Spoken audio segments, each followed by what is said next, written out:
Hi friends, നമുക്ക് ഇന്ന് ഒരു സ്പെഷ്യൽ നൊയമ്പുകാർക്കുള്ള ഒരു സ്പെഷ്യൽ വിഭവമാണ്. നോൺ വെജ് കഴിക്കാതെ നൊയമ്പെടുക്കുന്നവർക്ക് ഒരു സ്പെഷ്യൽ വിഭവം. അപ്പം അതിന് വേണ്ടിയിട്ട് ഞാൻ ഇന്ന് പപ്പട ചമ്മന്തിയാണ് ഉണ്ടാക്കുന്നത്. പപ്പട ചമ്മന്തി കണ്ടോ. അതിന് വേണ്ടി ഞാൻ ഒരു 4 പപ്പടം, നിങ്ങൾക്ക് 2 3 ഇതാണ് എടുക്കാം. ഞാനൊരു 4 പപ്പടം എടുത്തിട്ടുണ്ട്. അതിനി കാച്ചി എടുക്കണം. ഇതിപ്പം ഞാൻ ഇങ്ങോട്ട് കാണിക്കാൻ വെച്ചേക്കാം. പിന്നെ ഞാൻ എടുത്തത് തേങ്ങ ഓപ്ഷനാണ്. തേങ്ങ ചേർക്കേണ്ടവർക്ക് ചേർക്കാം, ചേർക്കേണ്ടാത്തവർക്ക് ചേർക്കേണ്ട. ഞാനെങ്കിൽ തേങ്ങ എടുത്തിട്ടുണ്ട്. പിന്നെ ചെറിയ ഉള്ളി ഒരു 10 എടുത്തിട്ടുണ്ട്. പിന്നെ തേങ്ങ കൂടെ കഴിക്കുമ്പോൾ നമുക്ക് ഒത്തിരി പേർ കഴിക്കാൻ പറ്റും, അതുകൊണ്ടാണ് ക്വാണ്ടിറ്റി കൂടും. അപ്പോൾ തേങ്ങ എടുത്താൽ നല്ലതാണ്, ഇല്ലെങ്കിലും കുഴപ്പമില്ല. പിന്നെ വറ്റൽമുളക് ഓരോരുത്തരുടെ എരിക്കനുസരിച്ച് വറ്റൽമുളക് ഞാൻ ഒരു 6-7 എടുത്തിട്ടുണ്ട്.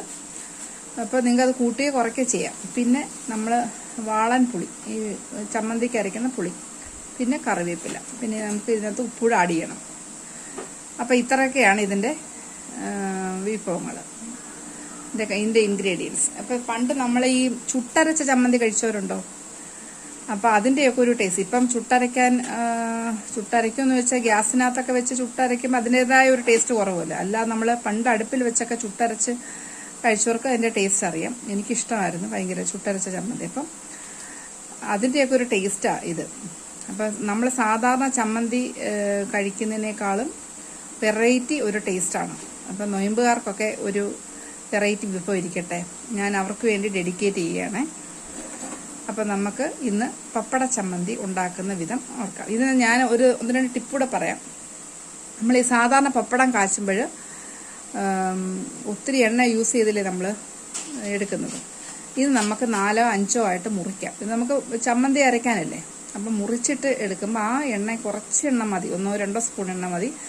ആ എണ്ണയ്ക്കകത്ത് തന്നെ നമുക്ക് ഈ ഇതെല്ലാം ഉള്ളിയും ഈ മുളകും തേങ്ങ എല്ലാം കൂടെ ഒന്ന് വറുത്തെടുത്തിട്ട്, വറുക്കെന്ന് വെച്ചാൽ ജസ്റ്റ് ഒന്ന് ചൂടാക്കി എടുത്തിട്ട് നമുക്ക് അരയ്ക്കും. അപ്പോൾ ചുട്ടരച്ച ചമ്മന്തികൾ അതേ ടേസ്റ്റും വരും. ഒരു വെറൈറ്റി ചമ്മന്തിയാണ്. ഒത്തിരി എണ്ണ യൂസ് ചെയ്യത്തുമില്ല, നമ്മുടെ വയറ്റിലും പോകത്തില്ല. ഓക്കെ, നമുക്ക് അങ്ങനെ ചെയ്യാം. ഹായ് ഫ്രണ്ട്സ്, അപ്പം ഞാൻ സിസേഴ്സ് വെച്ച് ഇതാണ്ട ഇതുപോലെ കട്ട് ചെയ്തെടുക്കും കണ്ടോ. അപ്പോൾ നമുക്ക് എണ്ണ കുറച്ച് മതി. ഇതുപോലെ കട്ട് ചെയ്തെടുത്തിട്ട് വറുത്ത് പോരാം. ഹായ് ഫ്രണ്ട്സ്, അപ്പോൾ ഞാൻ ഒരു ചെറിയ പാൻ എടുത്തു. നിങ്ങൾക്ക് ചൂടെ വൈഡ് കുറവായിട്ടുള്ള പാത്രം എടുക്കുന്നതായിരിക്കും നല്ലത്. ഞാൻ ഈ തേങ്ങയൊക്കെ വറുക്കാൻ വേണ്ടി ഞാൻ ഇതെടുത്തു വൈഡായിട്ട്. ഇത് ഞാൻ 1.5 സ്പൂൺ വെളിച്ചെണ്ണ മാത്രമേ ഒഴിച്ചിട്ടുള്ളൂ കേട്ടോ. ഇനി നമുക്ക് ഈ പപ്പടം എടുത്ത് ഇതിനകത്തോട്ടങ്ങിടാം. പുള്ളി ഇനി വരും.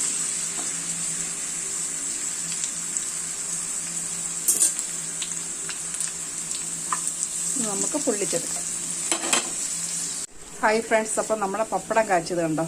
എണ്ണയും വളരെ കുറച്ച് ഉപയോഗിച്ച് പപ്പടം ഇല്ലാത്ത സമയം നല്ലതുപോലെ കാച്ചിയെടുക്കും. എന്നാൽ എണ്ണ അതുപോലെ കിടപ്പുണ്ട് കണ്ടോ. എണ്ണ വേറെ ഒന്നും ആഡ് ചെയ്യില്ല. ഇനി നമുക്കിതിനകത്തോട്ട് ഈ ഉള്ളിയും ഒക്കെ ഒന്ന് വാട്ടിയെടുക്കാം.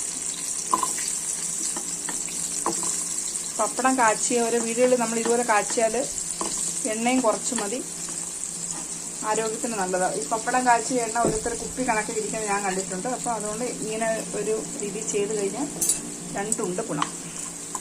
അപ്പോൾ ഇത് നമുക്കൊന്ന് വാട്ടിയെടുക്കാം. അപ്പം നമ്മളെ ഉള്ളിയൊക്കെ നല്ലതുപോലെ ഒന്ന് വാടി വന്നു. എന്നിട്ടൊന്ന് മുളകിടാം, കറിവേപ്പില ഇടാം, ഈ പുളിയും കൂടി ഇടാം. ഇത് നമുക്കൊന്ന് ജസ്റ്റ് ഒന്ന് വാട്ടിയെടുക്കാം. നിങ്ങൾക്ക് വെളിച്ചെണ്ണ വേണമെങ്കിൽ കൂടുതൽ ഉപയോഗിച്ചോ, ഞാൻ ഒരു ഹെൽത്ത് വൈസ് പറഞ്ഞതേ ഉള്ളൂ കേട്ടോ. അപ്പോൾ ഇതിനകത്ത് നമ്മൾ ഇതൊന്ന് വാട്ടിയെടുത്തിട്ട് നമുക്ക് ഈ തേങ്ങയും കൂടെ ഇട്ടേക്കാം. അപ്പം നല്ല മൂത്ത മണം വരുന്നുണ്ട്.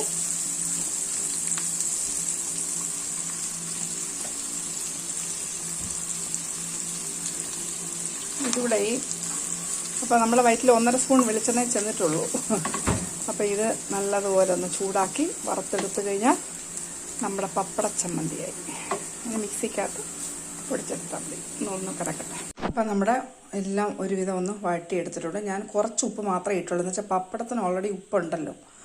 അപ്പോൾ അത് പിന്നെ നമുക്ക് എല്ലാം കൂടെ ഒന്ന് അരച്ചിട്ട് വേണമെങ്കിൽ ഒന്ന് ഉപ്പ് ചേർത്താൽ മതി. ഞാൻ കുറച്ച് ഉപ്പ് മാത്രമേ ഇട്ടുള്ളൂ.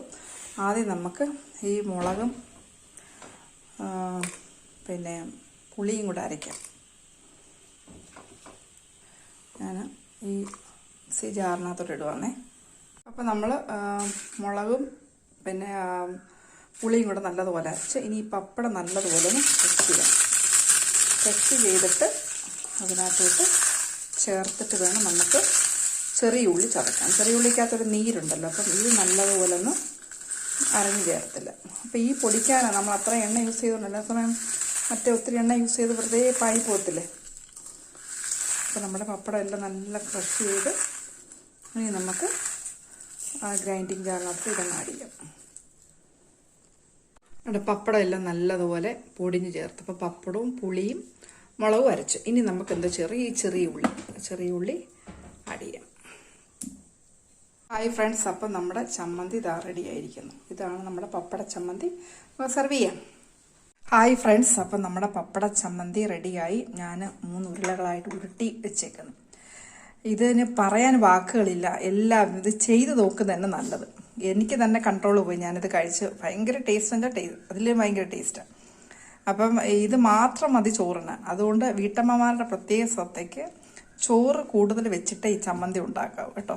പെട്ടെന്ന് ചോറ് തീർന്നു പോകും, അത്രയ്ക്ക് ടേസ്റ്റാണ്.